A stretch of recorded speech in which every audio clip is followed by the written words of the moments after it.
Hello दोस्तों, जय हिंद। मैं आप सभी को topper science classes YouTube channel पर स्वागत करता हूं। प्यारे दोस्तों, आज का वीडियो आपके लिए बहुत ज़रूरी होने वाली है, क्योंकि आज के वीडियो में देखने वाले हैं day to day VVI 30 GK GS MCQ प्रश्न। यह प्रश्न सभी प्रतियोगी परीक्षाओं के लिए बहुत इम्पोर्टेंट हैं। तो चलिए शुरू करते हैं।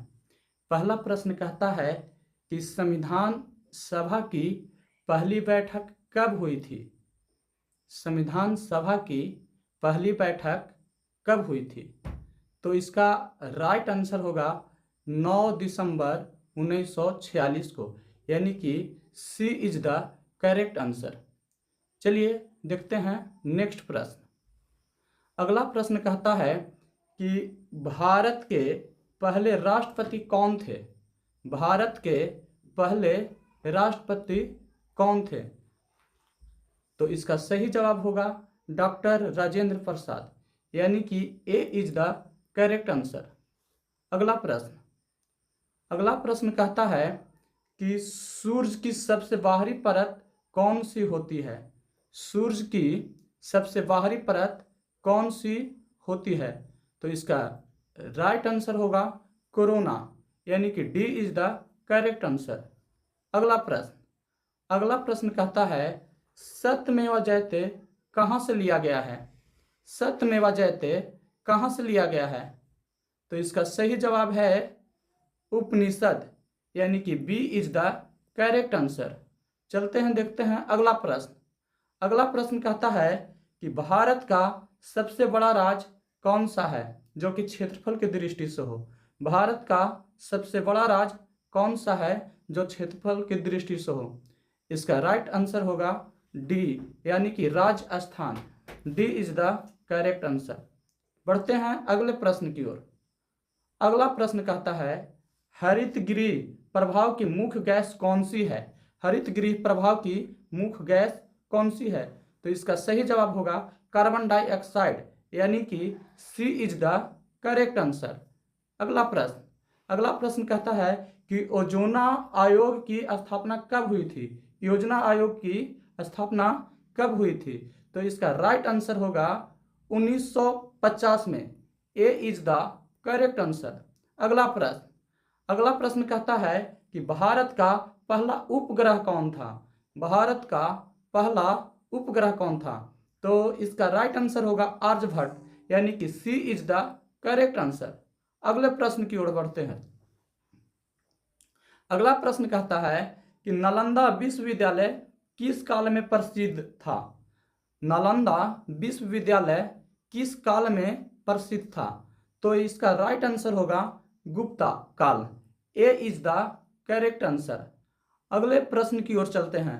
अगला प्रश्न कहता है कि BCCI का पूर्ण रूप क्या होता है? यानी कि BCCI का फुल फॉर्म क्या होता है? तो इसका राइट आंसर होगा board of control for cricket in India. B is the correct answer. अगला प्रश्न कहता है कि भारत की सबसे लंबी नदी कौन सी है? भारत की सबसे लंबी नदी कौन सी है? तो इसका सही जवाब होगा गंगा, यानी कि सी इज द करेक्ट आंसर। अगला प्रश्न कहता है कि यूएनओ का मुख्यालय कहाँ स्थित है? यूएनओ का मुख्यालय कहाँ स्थित है? तो इसका होगा आंसर न्यूयॉर्क, यानी कि B is the correct answer. अगले प्रश्न देखते हैं। अगला प्रश्न कहता है कि इसरो की स्थापना कब हुई थी? इसरो की स्थापना कब हुई थी? तो इसका आंसर होगा 1969 ईस्वी में, यानी कि B is the correct answer. अब देखते हैं अगला प्रश्न कहता है कि कंप्यूटर के पिता किसे माना जाता है? कंप्यूटर के पिता किसे माना जाता है? तो इसका सही जवाब है चार्ल्स बेबेज, यानी कि B is the correct answer. अब देखते हैं अगला प्रश्न कहता है कि विश्व का सबसे बड़ा महाद्वीप कौन सा है? विश्व का सबसे बड़ा महाद्वीप कौन सा है? तो इसका सही जवाब है एशिया महाद्वीप। ए इज द करेक्ट आंसर। अब देखते हैं अगला प्रश्न कहता है कि वर्तमान में भारत के मुख्य चुनाव आयुक्त कौन है? वर्तमान में भारत के मुख्य चुनाव आयुक्त कौन है? तो इसका सही जवाब होगा राजीव कुमार, यानी कि सी इज द करेक्ट आंसर। अब बढ़ते हैं अगले प्रश्न की ओर। अगला प्रश्न कहता है कि हड़प्पा सभ्यता किस नदी के किनारे विकसित हुई थी? हड़प्पा सभ्यता किस नदी के किनारे विकसित हुई थी? तो इसका राइट आंसर है सिंधु नदी, यानी कि D is the correct answer. अगला प्रश्न कहता है कि प्रथम पंचवीय योजना का उद्देश्य क्या था? प्रथम पंचवीय योजना का उद्देश्य क्या था?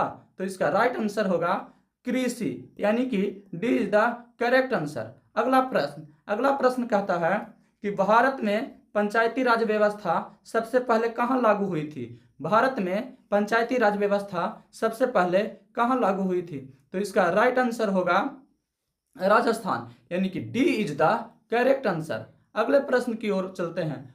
अगर यह वीडियो मेरा अच्छा लग रहा हो तो ये वीडियो को कर दीजिएगा सब्सक्राइब, और इसी तरह के वीडियो के लिए आप कमेंट्स में अगले वीडियो के बारे में लिख दीजिएगा। अगला प्रश्न है, भारतीय संविधान में न्यायपालिका की स्वतंत्रता किस अनुच्छेद के अंतर्गत है? भारतीय संविधान में न्यायपालिका की स्वतंत्रता किस अनुच्छेद के अंतर्गत है? तो इसका राइट आंसर होगा अनुच्छेद 50, यानी कि B is the correct answer. अब देखते हैं अगला प्रश्न कहते हैं कि जय जवान जय किसान का नारा किसने दिया था? जय जवान जय किसान का नारा किसने दिया था? तो इसका राइट आंसर होगा लाल बहादुर शास्त्री जी ने, यानी कि D is the correct answer. अब देखते हैं अगला प्रश्न कहता है कि भारत में सबसे बड़ा वन क्षेत्र किस राज्य में है? भारत में सबसे बड़ा वन क्षेत्र किस राज्य में है? तो इसका सही जवाब होगा मध्य प्रदेश, यानी कि ए इज द करेक्ट आंसर। अगला प्रश्न कहता है कि लाल किले का निर्माण किसने करवाया था? लाल किले का निर्माण किसने करवाया था? तो इसका सही जवाब है शाहजहां, यानी कि सी इज द करेक्ट आंसर। अगला प्रश्न कहता है कि भारत का राष्ट्रीय पक्षी कौन है? भारत का राष्ट्रीय पक्षी कौन है? तो इसका सही जवाब होगा मोर, यानी कि B is the correct answer. बढ़ते हैं अगले प्रश्न की ओर। अगला प्रश्न कहता है कि भारत में कुल कितने उच्च न्यायालय हैं? भारत में कुल कितने उच्च न्यायालय यानी कि हाई कोर्ट हैं? तो इसका सही जवाब होगा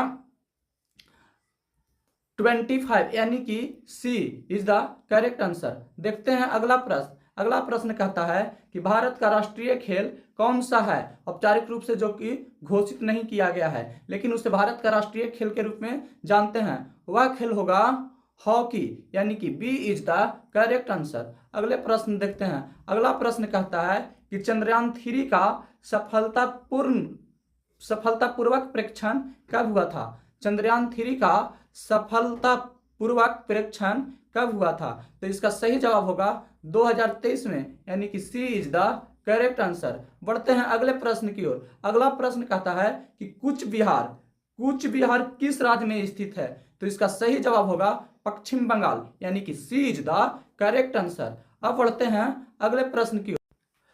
भारतीय सदन के 2 सदनों के नाम क्या है? तो इसका राइट आंसर होगा लोकसभा और राज्यसभा, यानी कि B is the correct answer. अब बढ़ते हैं नेक्स्ट यानी कि लास्ट प्रश्न की ओर, और यह प्रश्न कहता है कि विश्व पर्यावरण दिवस कब मनाया जाता है? विश्व पर्यावरण दिवस कब मनाया जाता है? तो इसका जवाब दोस्तों आप लोग दीजिएगा कमेंट बॉक्स में। चलिए ये वीडियो यहीं तक, फिर मिलते हैं अगले वीडियो में।